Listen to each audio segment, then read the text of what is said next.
4 years on from leaving the European Union, Business Secretary Kemi Badenoch has posted a thread of what she calls our Brexit successes. Hang on to your seats. They said Brexit wouldn't lead to the NHS getting any more funding, and certainly not £350 million every week. But we have used our Brexit dividend to get the NHS more than £1 billion more every single week than it had before Brexit. It's just complete fantasy. Any increase in the NHS budget since we left the European Union has absolutely nothing to do with Brexit and everything to do with taxes, borrowing and squeezing other departments. In fact, despite making a manifesto pledge in 2019 not to hike taxes, the government's latest tax measures put the UK on course to have the biggest tax-raising parliament in modern history. And we've now got the highest debt in 60 years. Does that sound like there's now billions of pounds of extra money sloshing around to be spent on the NHS every year because of Brexit? In fact, 4 years on from leaving the EU, there's absolutely no sign of that promised Brexit dividend. Even Larry the Cat now knows any savings on monies previously sent to the EU have been more than cancelled out by the economic hit of a hard Brexit. Don't just take my word for this. The Centre for Economic Reform claims the government has lost out on £40 billion in taxes because of the damage done to the country's output by leaving the European Union. A recent report by Cambridge Econometrics commissioned by City Hall has found the UK economy is almost £140 billion smaller because of Brexit. And the loss of GDP due to Brexit and exiting the EU single market is put conservatively by the Independent Office of Budget Responsibility at a staggering 4% of GDP by 2030. There's barely an importer or exporter who says that trading with the EU has got easier. For many it's much harder, and for food importers it's even worse as new border rules finally come into force this week. So for the Business Secretary to suggest the NHS has been handed an extra £1 billion a week from a Brexit dividend is not only complete insanity, it insults the intelligence of the public that are paying for it through a hike in their taxes. And let's not forget, spending on the NHS has barely kept pace with a growing and ageing population. NHS waiting lists in England have hit a record high of almost 8 million. And thousands are dying every year waiting for treatment. They said nobody would sign the trade deals with us that the EU had. 72 countries did. Well, imagine the shock for the Business Secretary when she finds out almost all of these are rollover copies of ones we enjoyed as a member of the EU.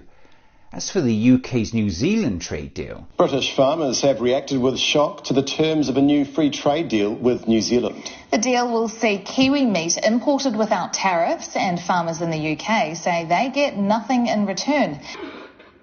A world away from rejoicing Kiwi farmers, their welly-wearing counterparts feel as though they are the sacrificial lambs of the free trade deal. We're not competing on a level playing field. It's us surrendering to you, New Zealanders, and giving you a great deal, and we're getting nothing out of it. The impact on Britain's economy is expected to be negligible. And let's not forget the trade deal with Australia. The first step is to recognise that the Australia trade deal is not actually a very good deal for the UK. We now have the most comprehensive FTA in the world with the EU. Well, the FTA the Business Secretary is referring to is probably the first trade deal in history which walls off a country from a trading bloc made up of its nearest neighbours, making it harder both to sell your stuff and buy their stuff. That's some achievement. The future is bright as we join CPTPP. Well, again, imagine the Business Secretary's shock when she finds out on the government's own estimates on this trade deal. In a decade, we're likely to see an increase in our wealth of just 0.08%.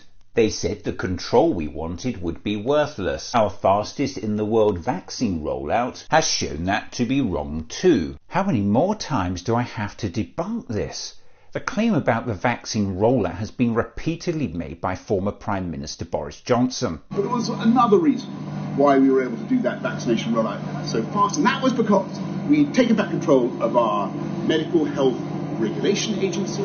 We were able to license that vaccine, to approve it faster than any other European country. A number of Conservative MPs have also shamelessly continued to repeat it. We wouldn't have had the vaccine rollout that was so successful if we'd been within the European Union. And now even Prime Minister Rishi Sunak, ever more desperate to attempt to identify a benefit of Brexit, is also shamelessly jumping on the same bandwagon. Just remember one thing, Mr. Speaker. We had the fastest vaccine rollout in the world. We had that because of our freedoms after leaving the European Union. It's just complete bollocks.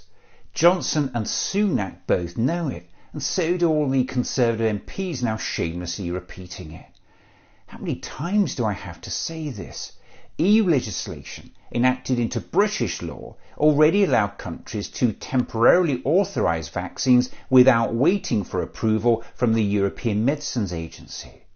In fact, the UK government always made it clear that it could authorise vaccines unilaterally under European law before we left the EU. Don't just take my word for it. Here is the independent fact-checker full fact. Under European law, the UK was permitted to act independently to approve the vaccine in an emergency. And here is Channel 4 fact-check. As a UK government press release from 23rd of November 2020 states, if a suitable COVID-19 vaccine candidate becomes available before the end of the transition period, EU legislation which we have implemented via Regulation 174 of the Human Medicines Regulations allows the MHRA to temporarily authorise the supply of a medicine or vaccine based on public health need. So even if we were still a member of the EU, the UK regulator would have been able to take this decision on its own because EU law already allows it. And if all that's not enough for you, here is the actual head of the UK's Medicines and Healthcare Products Regulatory Agency, June Rain. We appear to be getting authorisation for this vaccine ahead of our friends in Europe. I was just wondering, does the fact that the UK is no longer part of the EU, did that make any difference to the speed with which you were able to complete your authorisation?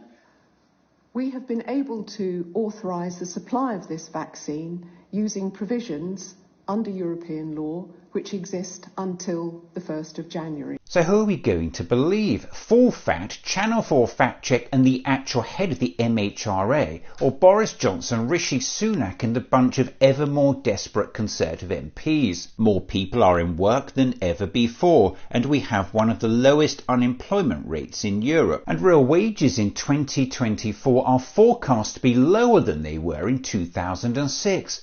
Just think about that. So much for that promised high-wage economy. We're only 4 years in and it's going well.